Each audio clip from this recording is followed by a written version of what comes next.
Malatya'da geçici konutlarla ilgili ciddi bir yol alındı. Şu ana kadar 14.700 tane konteyner bölgeye indirildi. Bunun 11.700 tanesine de yerleşim başladı.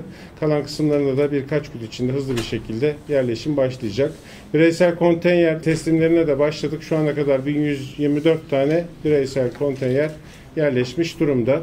Haziran itibarıyla toplamda 30.000 konteyner çalışmasını tamamlamayı hedefliyoruz. Bundan sonra ağırlıklı olarak bireysel konteyner verilecek. Bireysel konteyner talepleri gerçekleştirecek. Kalıcı konutlarla ilgili çalışmalar da yoğun bir şekilde devam ediyor. Şu ana kadar netleşen 70.000 civarında konut, 25.600 civarında da köy evi talebi var. 70.000 konutun 11.634 tanesinin ihalesi şu ana kadar gerçekleşti. 8.100 tanesinde temel atma işlemi yapıldı. 25.600 köy evi hak sahibinin 7.134 tanesinin şu ana kadar ihalesi yapıldı. 610 tanesinin de temel atması gerçekleşti. Orada da hızlı bir şekilde ilerleyeceğiz inşallah.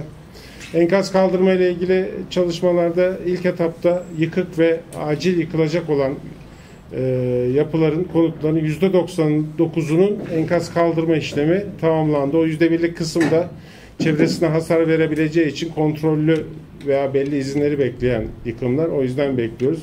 Yani şu anda bizim aslında ilk etapta yapılması gereken enkaz kaldırma çalışmamız tamamlandı. Şu anda hasar tespitleri sonuçlandıktan sonra bu konuyu daha da hızlandıracağız. Hasar tespitlerinde de ilk belirlenen, tebliğ edilen hasarlara 57.673 tane itiraz geldi Malatya genelinde.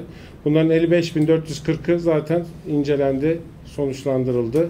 1290 tanesiyle ilgili incelemeler devam ediyor. İtiraz olmayanlarla ilgili zaten tekrar yıkım ve enkaz çalışmalarına devam edilecek. Şu ana kadar 27.000 binada hiç itiraz yok. Onlarla ilgili yıkım ve enkaz çalışmalarına valiliğimiz ve AFAD eşliğinde başlıyoruz hızlı bir şekilde. Malatya'da öngördüğümüz hızla çalışmalar devam ediyor. Bu özel mülkiyette bulunan tescilli taşımaz kültür varlıkları ile ilgili demin bahsetmiştim. Burada yönetmenimizde çok önemli bir değişikliğe gittik. Bu tamamen bütün afet bölgelerini, sadece Malatya'yı kapsamıyor. Biliyorsunuz bu yönetmelik nedir? Bakanlığımızca 2005 yılından itibaren özel mülkiyette bulunan tescilli taşımaz kültür varlıklarının korunması amacıyla proje hazırlanması ve onarım uygulamalarının yapılması için geri ödemesiz olarak maddi yardım yapılmaktadır. Bu 2005'ten beri yürürlükte olan bir yönetmeliğimiz. Bu kapsamda 2005 ile 2022 yılları arasında 4.151 adet taşınmaza proje yardımı, 2.793 adet taşınmaza uygulama yardımı olmak üzere toplam 6.944 adet taşınmaza yardım yapılmıştı şu ana kadar. Kahramanmaraş depreminden zarar gören tescilli taşınmaz kültür varlıklarının onarımı ve ihyası için gerekli desteğin bakanlığımızca sağlanabilmesi amacıyla mevzuat değişikliği yapılarak afet bölgesine yönelik proje ve uygulama yardımlarının kapsamı bu yönetmelikle genişletildi.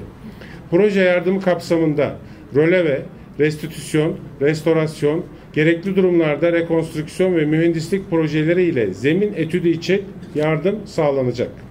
Uygulama yardımı kapsamında da koruma bölge kurullarınca uygun bulunan projeler kapsamındaki tüm uygulama yardım taleplerinin yanı sıra gerek görülmesi halinde rekonstrüksiyon taleplerine de yardım sağlanacak. Ayrıca proje yardımı üst limit miktarı 5 katına, uygulama yardımı üst limit miktarı ise 10 katına çıkarılmış oldu. Bugün itibarıyla AFAD tarafından genel hayata etkili afet bölgesi ilan edilmiş olan 17 adet ilimizi ve Sivas ilimizin Gürün ilçesini kapsayacak şekilde yeni bir başvuru dönemini başlatıyoruz. Hangi illerimiz bunlar? Adana, Adıyaman, Diyarbakır, Gaziantep, Hatay, Kahramanmaraş, Kilis, Malatya, Osmaniye, Şanlıurfa, Elazığ, Batman, Bingöl, Kayseri, Mardin, Niğde ve Tunceli. Başvuru sürecine ilişkin detaylar ve gerekli bilgiler Bakanlığımız ve İl Kültür ve Turizm Müdürlüklerimizin internet ve sosyal medya sayfalarında kamuoyu ile paylaşılacak. Yapıların sahiplerinden herhangi birisinin başvurusu değerlendirme için yeterli olacak.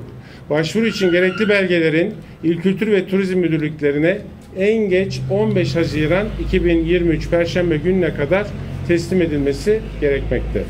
Bu tarihe kadar başvurusu yetişmeyen taşımazlar için önümüzdeki aylarda yeni başvuru dönemlerinin açılması da planlamak. Afet bölgesinde deprem sebebiyle zarar görmüş tescilli yapılara ilişkin proje ve uygulama yardım taleplerinin hepsi bakanlığımızca değerlendirilecektir ve tamamına yardım yapılması planlanacaktır.